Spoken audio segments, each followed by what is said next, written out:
ውብ ያልሆነ ሰው ምድር ላይ የለም። ሁሉ ሰው ውብ ነው። አንድ አይነት ግን አይደለም። መወፈር አቃተኝ፣ ልብስ ለብስ አያምርብኝም። ከልቤ ነው የምልሽ፣ አለቀሰች። ራስን መቀበል ያስፈልጋል። ይሄ የተሰጠኝ ሰውነት ነው። ይሄ አባቴ ነው አላቸው። አባቴ ነው፣ ከእሱ ነው የተወለድኩት፣ ያሳደገኝ እሱ ነው። አባት አላፈረበትም በአባቱ።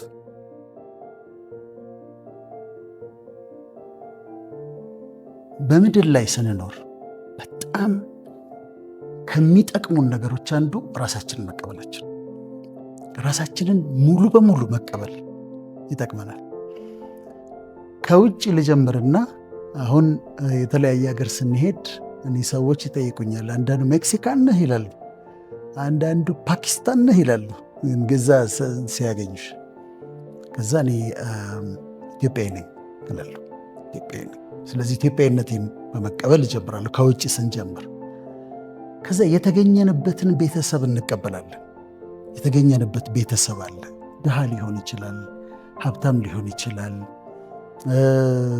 የተለያየ አስተዳደግ አድገን ሊሆን ይችላል።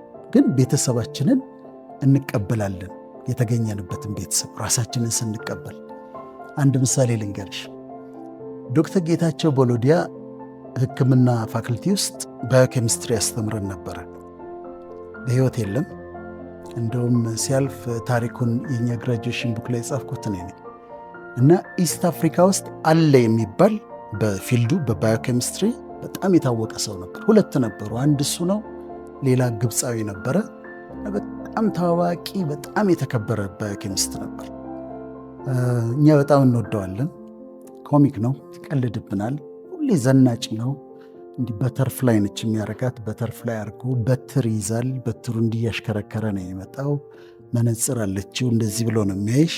እና ዊ ላቭድ ሂም፣ በጣም እንወደው ነበር። አንድ ጊዜ እንደውም የደርግ መንግስት ምን አወጣ ትእዛዝ፣ ሁሉ ሰው ካኪ እንዲለብስ፣ ባለስልጣን፣ አስተማሪ፣ ፕሮፌሰር ምናምን ካኪ እንዲለብስ ተባለ። ከዚህ ቀን ከሰኞ ጀምሮ ስለተባለ እኛ ሰኞን የምንጠብቀው ዶክተር ጌታቸው ቦሎዲያ ካኪ ለብሶ ሲመጣ ለማየት ነው። በጣም ዘንቃጭን ነው፣ በጣም እንደዛ። ከዛ መጣ ጌታቸው ቦሎዲያ መጣ። እንደዛ ቀን ዘንጦ ያው ህግ አያከብርም። ይሄ መንግስቱን መፍራት ምናምን ጉዳይ አይደል። በጣም የሚያምር በተርፍላይ ሱቱን ዘንጦ ምናምን መጣ እና በጣም እንወደው ነበር። እና እኔ ለገሰ አስፋው አይደለሁም ካኪ ለብሼልህ መመጣው እና ስለሚያውቁት እነ ኮሎኔል መንግስቱም አይነኩትም ነበር። አሁን ይሄ ሰው እንደዛ የተከበረ ሰው ሆኖ አባቱ የድሬዳዋ ሰው ነው። አባቱ የነበሩት ድሬዳዋ ነው እና ድሬዳዋ አባትየው ትንሽ እንግዲህ ትላልቅ ሰዎች ድሬዳዋ ጠጅ ምናምን የሚጠጡ አሉ እና አባቱ ትንሽ ይጠጣሉ። አሁን አንድ ጊዜ ፈረንጆች ይዞ ወደ ድሬዳዋ መሄድ ነበረበት ዶክተር ጌታቸው። ከዛ ሲያልፍ አባቱን አየ። አባቱ ሞቅ ብሏቸዋል፣ አውቋል። ከዛ ከጓደኞቻቸው አቁምልኝ ያለ መኪናውን አስቆመ። ውረዱ አላቸው። ፈረንጆቹን በሙሉ ውረዱ አላቸው። አስወረዳቸውና ይሄ አባቴ ነው አላቸው። አባቴ ነው፣ ከእሱ ነው የተወለድኩት፣ ያሳደገኝ እሱ ነው። አባት አላፈረበትም በአባቱ። አይሽ የተገኘንበት ቤተሰብ አለ። አባቴ ጫማ ሰፊ፣ አሮጌ ጫማ ሰፊ ሊሆን ይችላል። አሁን ደስ ይለኛል ሰዎች አባቴ የጫማ ሰፊ ነበረ፣ አባቴ ገበሬ ነበረ፣ አባቴ እንደዚህ ነበረ ብለው ሳያፍሩ የተገኙበትን አይደንቲቲያቸውን ሳይክዱ ሲናገሩ በጣም ደስ ይላል። ስለዚህ በቤተሰብሽ ያደግንበት ሰፈር የአይደንቲቲያችን ክፍል ነው። ምክንያቱም አይደንቲቲ ከጄኔቲክስ ኔቸር እና ከነርቸር ነው የመጣው። ኢንቫይሮንመንቱ አለ። አንዳንድ ሰው አሜሪካን ሀገር ብዙ ቆይቶ ሲመጣ ሰፈሩ ያደገበት ሰፈር መሄድ አይፈልግም። እናቱንና እህቶቹን ሆቴል ይቀጥራቸዋል። ለምንድን ነው? ሰፈሩ እዛ ሰፈር መሄድ እንደ ውርደት ይቆጥረዋል። እኔ ያደግኩት ሪቼ የሚባል ነው መሿለኪያ፣ ሀረር ነው የተወለድኩት። ያደግኩት ግን አዲስ አበባ 22 ማዞሪያ። ከዛ መሿለኪያ ከጉርምስናዬን በአብዛኛው ያሳለፍኩት እዛ ነው። ጓደኞቼ የጨርቆስ ልጆች ነበሩ። እዛች ከመሿለኪያ ሪቼ 5 ደቂቃ መንገድ ነች እና ጓደኞቼ የጨርቆስ ልጆች ናቸው። እዛ እንሄዳለን። አሁን እኔ ደስ ነው የሚለኝ። እዛ ነው ያደግኩት እንደውም እላለሁ። ምንም እንትን የለውም። ስለዚህ የተገኘንበት ቤተሰብ ያደግንበትን ሰፈር እሱን አክሴፕት እናደርጋለን። ከዛ ወደ ራሳችን ደግሞ አሁን ወደ ውስጥ እየተጠጋን ስንመጣ ብዙ ሰዎች የሚሸማቀቁበት እድሜ ሴቶች 30 ሲጠጋ ይፈሯታል አይደል? እና መናገር ይፈራሉ። 40 ሲሆን የበለጠ ይፈራሉ። ወንዶችም 40 50 ሲደርስ ትንሽ መደንገጥ ምናምንና ይሄ ሚድላይፍ ክራይሲስም አለ። እድሜያችን እንደብቃለን። ግን የኖርኩት እድሜ ነው፣ ለምን እደብቀዋለሁ? መነገር ካለበት ይነገራል። እና እሱ አለ።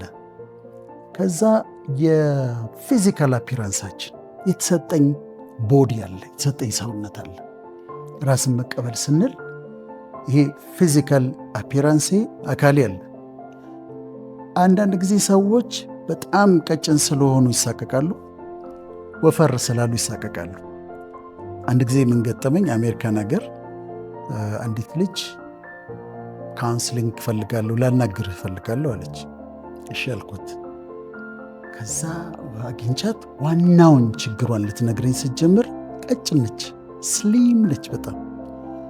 እና እኔ ዋናው ችግሬ በጣም ቀጭን ነኝ፣ መወፈር እፈልጋለሁ፣ ምግብ እበላለሁ፣ ጂም እሄዳለሁ፣ ቫይታሚኖች እወስዳለሁ፣ ያወፍራሉ የተባሉ ነገሮችን በሙሉ እወስዳለሁ። መወፈር አቃተኝ፣ ልብስ ለብስ አያምርብኝም። ከልቤ ነው የምልሽ። አለቀሰች። ምን ሆንኩ ብላ ነው የምታለቅሰው? ቀጭን ነኝ ብላ ነው የምታለቅሰው። አሁን የመጀመሪያ እንትን አላልኩም፣ ዝም ብዬ ያየኋት። ምክንያቱም እንደሷ መሆን የሚፈልጉ ስንት ሴቶች መከራቸውን የሚያዩ እንዳሉ አውቃለሁ፣ እንደሷ ቀጭን መሆን የሚፈልጉ። እሷ ግን ያንን የተሰጣትን ስሊም መሆን በቃ ልብስ ስለብስ አያምርብኝም እንዳላት አላውቅም፣ ግን በጣም ትጨነቃለች። በሌላ በኩል ደግሞ ስለ ሰውነታቸው ስለጨመረ ስለወፈሩ ደግሞ የሚጨነቁ በጣም የሚጨነቁ ሴቶች ደግሞ አሉ፣ ወንዶችም አሉ። ብዙ አይደሉም እንጂ ነጫ አይጨነቁም እንጂ። ግን ምን ይሆናል፣ በተፈጥሮ አዲፖስ ቲሹ ይባላል። አዲፖስ ቲሹ ቆዳችን ስር ያለ ቲሹ ነው፣ ፋት የሚያጠራቅም ነው። እሱ በተፈጥሮ ጄኔቲካሊ ብዙ ከሆነ ፋት የማጠራቀም ሰውነታችን ብዙ ይሆናል። እና በተፈጥሮ ወፈር ያሉ አሉ፣ ማድረግ ያለባቸውን ያደርጋሉ፣ ኤክሰርሳይዝ ይሰራሉ፣ ዳይት ያደርጋሉ ምናምን። በተረፈ ግን ራስን መቀበል ያስፈልጋል። ይሄ የተሰጠኝ ሰውነት ነው፣ የተሰጠኝን ሰውነት መቀበል አለብኝ። አሁን ወጣቶች ላይ በተለይ ይህንን አለመቀበል የኢቲንግ ዲስኦርደርስ የሚባሉ አሉ፣ እነሱን ያመጣል። ለምሳሌ አኖሬክሲያ ነርቮሳ የሚባላል። ለመወፈር ከመፍራታቸው የተነሳ አፒታይታቸውን ሉዝ ያደርጉና ከዛ መብላት ያቅታቸዋል። በተለይ ወጣቶች፣ ትላልቆችም አሉ። አሜሪካን ሀገር አክትረሶች፣ ሞዴሎች ምናምን የሚታመሙበት በሽታ ነው። ሌላ አይነት ደግሞ ምን አለ፣ ቡሊሚያ ነርቮሳ ደግሞ ይባላል። ቡሊሚያ ነርቮሳ ደግሞ ይበላሉ ምግቡን፣ ልክ በልተው ሲጨርሱ ይደነግጣሉ በመብላታቸው። ውፍረት የሚል ሀሳብ ነው ይመጣባቸው። ባዝሩ መታጠቢያ ቤት ሄዱና አታቸውን ይከቱና ያወጡታል። አሁን ይሄ የተለያየ ችግር ውስጥ ይከታቸዋል። ስለዚህ የተሰጠኝ ቁመና አለ፣ አንድ አይነት አይደለንም ሁላችንም። ውብ ያልሆነ ሰው ምድር ላይ የለም። ሁሉ ሰው ውብ ነው፣ አንድ አይነት ግን አይደለም። ምክንያቱም ሰዓሊው አምላክ ስለሆነ አንድም ቀሽም ስዕል አልሳለም። እያንዳንዱ ሰው የራሱ የተለየ ውበት አለው፣ ቁንጅና አለው። ያንን መቀበል። እኔ መስለው ይሄንን ነው፣ በቃ ቁመናዬም ይሄ ነው፣ ማስተካከል ያለብኝን አስተካክላለሁ። ከዛ ውጭ ግን ራሴን በጣም እቀበለዋለሁ። አንዳንድ ጊዜ ምን ያለው መሰለሽ፣ በጣም የሚያምሩ የሀገራችን ሴቶች የተለያየ ፊልድ ላይ ያሉ ሲምፕል ሆነው አውቃቸዋለሁ እንዴት እንደሚያምሩ። ትንሽ ኩል ሊፕስቲክ ትንሽ ነካ አድርገው ናቹራል ሆነው በጣም ያምራሉ። ከዛ ግን ከቅርብ ጊዜ ወዲህ የሚመጣው ፊት የሚሰሩት ነገር መልኳ እስኪጠፋብሽ ድረስ ወይ ደግሞ 3 ከሆኑ ትኛዋ ማን ነበረች ብለሽ እስክትቸገሪ ድረስ አንድ አይነት ይሆናል። ምን አመጣው ይሄንን? ያኛው እኮ የበለጠ ያምራል። ናቹራል ከሆነ ድሮ ሳውቃት እኮ በጣም ታምራለች። ይሄ ራስን ካለመቀበል የሚመጣ ነው አንዳንዶቹ። እና በራስሽ ውበት ኮንፊደንስ እንዲኖር ያስፈልጋል። ራስን መቀበል፣ ቤተሰቤን፣ የተገኘሁበትን ሀገር፣ ቁመናዬን፣ መልኬን፣ የትምህርት ደረጃዬን። አንዳንድ ሰዎች ሳይወዱ በግድ ትምህርት ያቋረጡ ይኖራሉ። መቀጠልን አልቻሉ ይሆናል። ቢችሉ ይሁን፣ ግን ካልቻሉ ደግሞ በቃ ይሄ ነው አንብቤ ያስተካክለዋለሁ ይሄ ነው። እና ራስን መቀበል ራስን መቀበል ምን ያመጣል? ሰልፍ አክሴፕታንስ ነው የሚባለው። ሰልፍ አክሴፕታንስ ሰልፍ ኮንፊደንስ ያመጣል። በራስሽ እንድትተማመኝ ያደርጋል። ሰልፍ ኮንፊደንስ ደግሞ ሰልፍ ስቲም ያመጣል። ለራሴ ያለኝን ክብር ይጨምራል። ኦፕራ ዊንፍሪን በጣም ነው የምወዳት። በጣም ጎበዝ ነች። አንደኛ ቶክሾ ነው ያላት። በዓለም ላይ ቶክሾ ስታቲስቲክሱ የሚነግረን ቶክሾ በተጀመረ በአንድ ዓመት ውስጥ 90% ቶክሾች ይዘጋሉ። ይሄ የዓለም ዙሪያ ያለ ስታቲስቲክስ ነው። እሷ በጣም ረዥም ዘመን ሰርታው አሁን ደግሞ ወደ ራሷ ደግሞ ቻነል ሄዳለች። እና አንድ ቀን እያየኋት ምንድነው ኦፕራን ልዩ ያደረጋት ብዬ ጠየቅኩኝ። ለምንድን ነው የተለየችው? በጣም የተማረች ነች። እስከ 2ኛ ዓመት ዩኒቨርሲቲ ተምራ አቋርጣለች። የተለየ ቁንጅና አላት? አይደለም። በጣም ኦራተር ስለሆነች ነው? አይደለም።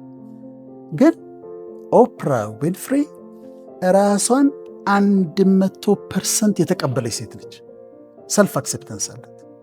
ውበቷን፣ ያላትን መልክ፣ ሰውነቷን፣ ዕውቀቷን፣ ኦፕራነቷን ተቀብላ ሙሉ በሙሉ ግጥም አድርጋ ራሷን ተቀብላለች። ስለዚህ የፈለገ ቆንጆ አክትረስ ትጋብዝ ፕሮግራሟ ላይ፣ የፈለገ ምሁር ትጋብዝ፣ የፈለገ የፖለቲሽያን ፕሬዚደንት ታቅርብ፣ ኮንፊደንት ነች። ለምን? ራሷን ተቀብላለች። ስለዚህ አሁን እኛ ለተመልካቾቻችን እንመክረው የመጀመሪያው ነጥብ ራሳችሁን 100% ተቀበሉት። ማንንም ሌላ ሰው ለመሆን አትሞክሩ።